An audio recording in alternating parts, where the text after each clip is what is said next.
How do you account for the errors of the scribes when the New Testament was handed down person to person? Yeah, excellent question. There are errors that we know about. Why? Because we can compare the documents, we can compare the manuscripts and see where the errors are. In fact, let me see if I can show you a representation of that, because it's better seen than it is described. Here it is. Let's say you have, here's the original, which we don't have. We don't, at least we don't think we have any original documents, okay? So they're all copies, okay? And let's say you find 4 different copies. And in the first copy, you see an error right here. And then another copy, there's another error right there. In the third copy, there's another error right there. And in the fourth copy, there's an error right there. Can you reconstruct the original? Yes. Yes. And that's what scholars do. The original, this happens to be Romans 3:26, God is just and the justifier of the one who has faith in Jesus. Now the note here is the New Testament documents have far fewer variations than this example. So yes, sometimes scribe made mistakes, but in virtually all cases we know what the mistake was and we can correct it by comparing it with other documents. Now you might say, why wouldn't God just, if this is true, why wouldn't he just maintain the original?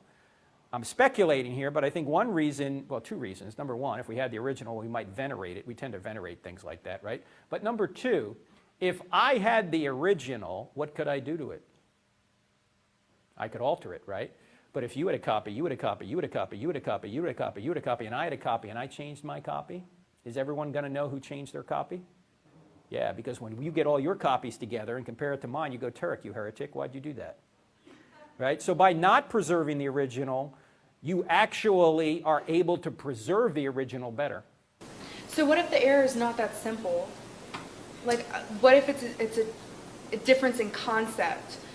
So if we have these copies and say copy 1 gets 12 copies, copy 2 gets 24 copies, and then you've got copy 4 that gets 400 copies, but copy 4 is the incorrect copy, then how do we justify truth in that, as well as how do we justify the truth in Jesus' exact words when we didn't hear them ourselves? Okay, there is no significant doctrine, theological doctrine, that is affected by any variant. And who admits this? Bart Ehrman himself. Okay, so Bart Ehrman, the great skeptic, admits that the New Testament documents are reliable. In fact, let me show you a quote from him, because this quote is very right on the money. You know, he wrote the book Misquoting Jesus. I don't know if you've heard of this book, but in 2005 he wrote a book called Misquoting Jesus, a popular book in which he tries to insinuate that we can't trust what the New Testament documents have said. Yet the very same year, 2005, he wrote an academic work. He updated an academic work with his mentor, Dr. Bruce Metzger from Princeton University. In fact, Metzger was the top manuscript scholar of the last century. And in that book, he agrees with Metzger that the New Testament documents are copied accurately. Now, why is he coming to 2 different conclusions the same year? Same evidence. The only thing I can speculate is when you say to the academic community something wrong, they'll correct you on it. But when you say something wrong to the lay community, they don't know any better in most cases. You can sell a lot of books when you say the New Testament documents aren't copied reliably. That gets you a review in the New York Times, that gets you on the Colbert Show, the Jon Stewart Show. You sell a lot of books. Right, what's that? A textbook to be studied. We're studying Ehrman now. You're studying Misquoting Jesus? No, his textbook, the New Testament. Okay, well that one that he co-wrote with Metzger is actually good. But this one, now here's what he says. This is in the appendix of the paperback version, so this comes out a year or 2 later from the original Misquoting Jesus. He's interviewed, and in the interview, here's what he says. Check this out. This is a quote from the book, page 252. He says, Bruce Metzger is one of the great scholars of modern times, and I dedicated the book to him because he was both my inspiration for going into textual criticism and the person who trained me in the field. I have nothing but respect and admiration for him, and even though we may disagree on important religious questions, he is a firmly committed Christian and I am not. We are in complete agreement on a number of very important historical and textual questions. What are they in agreement on?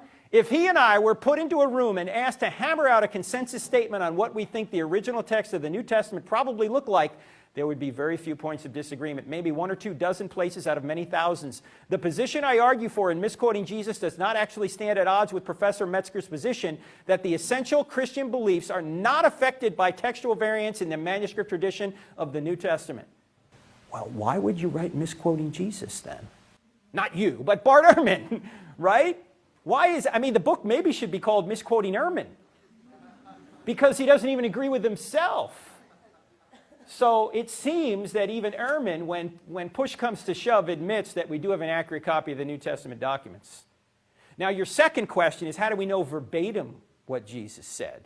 We might not know verbatim what he said, because there are no quote marks in Greek, so we're not always sure exactly if it's a quote or if it is a paraphrase.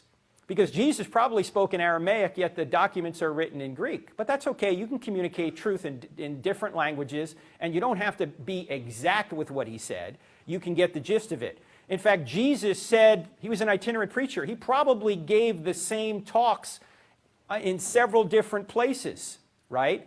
I mean, if you followed me around, I go around to different campuses. I give the same presentations over and over again, but I might say things slightly differently in one place than another place. So maybe one guy heard it one way, another guy heard it another way. We have the gist of what Jesus said, and that's really all God wanted to tell us. Also, you might imagine that at those times, people had highly developed memories. They could memorize complete books. We can't even remember our phone number because we have all these devices that remember it all for us. So these people were an oral culture, and they memorized things quite well. Thank you very much. Thank you, Grace.